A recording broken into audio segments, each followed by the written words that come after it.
अंतर्राष्ट्रीय प्रोस्थेटिक्स और ऑर्थोटिक्स दिवस पर orthotics and prosthetics association of India OPAI के दिल्ली चैप्टर ने हिंदी भवन में एक दिवसीय सम्मेलन आयोजित कर प्रोस्थेटिक्स और ऑर्थोटिक्स P&O क्षेत्र की महत्ता पर प्रकाश डाला। इस कार्यक्रम में सरकारी नीति निर्माण में P&O विशेषज्ञता को मान्यता देने की जरूरत पर जोर दिया गया, जिसमें पैरालंपिक चयन प्रक्रिया में भी इनके योगदान की चर्चा हुई। देखिए, OPD और सर्जरीज और इन सब चीज़ों को कवर करता है। उसमें अभी 70 साल से जो बड़े बुजुर्ग हैं उनको रिगार्डलेस ऑफ इनकम भी यूनिवर्सल कवरेज दिया गया है, तो उसमें कई चीज़ें कवर हो जाएंगी। पर प्रोस्थेटिक्स के लिए हम बेसिकली PM दिव्याशा केंद्र की संख्या बहुत बढ़ा रहे हैं। जैसे 70 हम सेटअप कर चुके हैं, 300 तक जाएंगे 2 साल में, ताकि आपको कोई भी आर्टिफिशियल लिम्ब चाहिए हो तो घर के पास ही 30, 40, 50 किलोमीटर में आपको चीज़ सस्ते में या फ्री में मिल जाए। बिल्कुल, इस बार क्योंकि सोशल मीडिया का भी प्रभाव बढ़ता जा रहा है, तो जो हमारे पैरा ओलंपियंस थे वो सोसाइटी में इन्फ्लुएंसर्स भी बन रहे हैं और सबको उन पर गर्व है। अभी ग्वालियर में पिछले साल प्रधानमंत्री जी ने पैरा ओलंपिक स्टेडियम का उद्घाटन किया, अटल बिहारी वाजपेयी स्टेडियम का। उसमें बहुत अच्छे कोचेज़ हम रख रहे हैं और जितने हमारे पोटेंशियल पैरा ओलंपियंस भी हैं उनको हम केंद्र सरकार और राज्य सरकारें भी खर्च करती हैं और कॉरपोरेट सेक्टर भी आगे आ रहा है। तो मुझे पक्का यकीन है कि अगले 4 साल बाद जो पैरा ओलंपिक्स होंगे, इंडिया और अच्छी छलांग लगाएगा उसमें। नहीं, आज जो इवेंट हो रहा है वो प्रोस्थेटिक्स और ऑर्थोटिक्स के बारे में हो रहा है।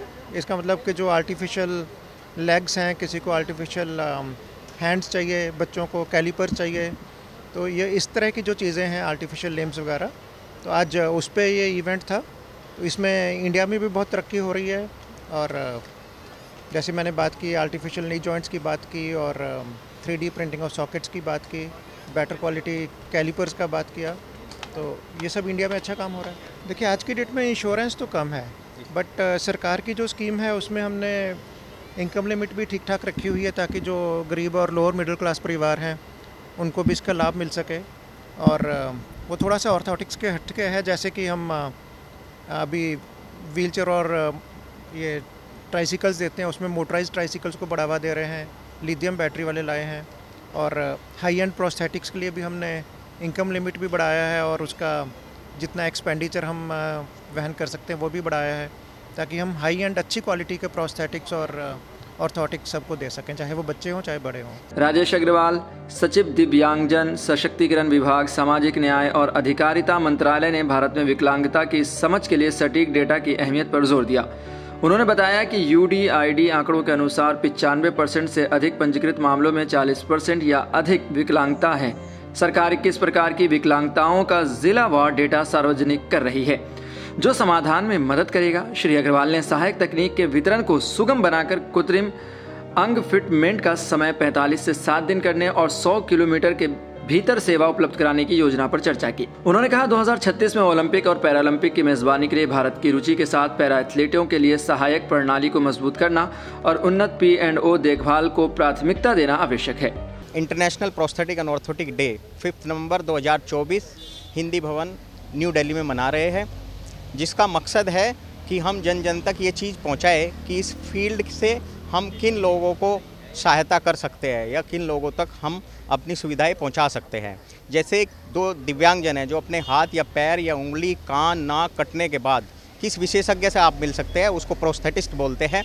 और जिनको लकवा या CP या पोलियो या कोई लेप्रोसी इस तरीके की प्रॉब्लम होती है, जिस विशेषज्ञ से वो मिलते हैं उनको ऑर्थोटिस्ट बोलते हैं। OPAI दिल्ली चैप्टर के सचिव और IPOD 2024 के आयोजन सचिव श्री अगेंद्र कुमार ने नीतिगत समावेशन की आवश्यकता पर जोर देते हुए कहा कि हमारे पेशेवर अपने सेवा कार्य में महत्वपूर्ण भूमिका निभाते हैं। नीति का समर्थन हमारे मिशन को सफल बनाने के लिए आवश्यक है, ताकि सभी के लिए पुनर्वास और गतिशीलता को सुलभ बनाया जा सके। बीमा क्षेत्र में P&O सेवाओं का समावेश करना और P&O पेशेवरों को पैरा स्पोर्ट्स में हर स्तर पर शामिल करना अनिवार्य है। OPAI दिल्ली के अध्यक्ष राजेश दास ने कहा कि प्रोस्थेटिक्स और ऑर्थोटिक्स के क्षेत्र में हमारा कार्य दिव्यांग व्यक्तियों को गरिमा और स्वतंत्रता प्रदान करता है।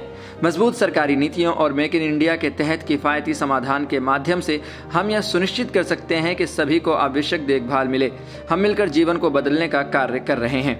कोषाध्यक्ष तपस बेहरा ने कहा कि IPOD 2024 ने P&O पेशेवरों की महत्वपूर्ण भूमिका पर प्रकाश डाला है। सरकारी योजनाओं में इन सेवाओं के समावेश से हम अपनी पहुंच और प्रभाव को बढ़ा सकते हैं। OPI के राष्ट्रीय अध्यक्ष डॉक्टर MC दास ने कहा कि IPOD 2024 हमारे सफर का एक मील का पत्थर है, जो सरकारी योजनाओं में प्रोस्थेटिक और ऑर्थोटिक देखभाल को शामिल करने की दिशा में एक महत्वपूर्ण कदम है।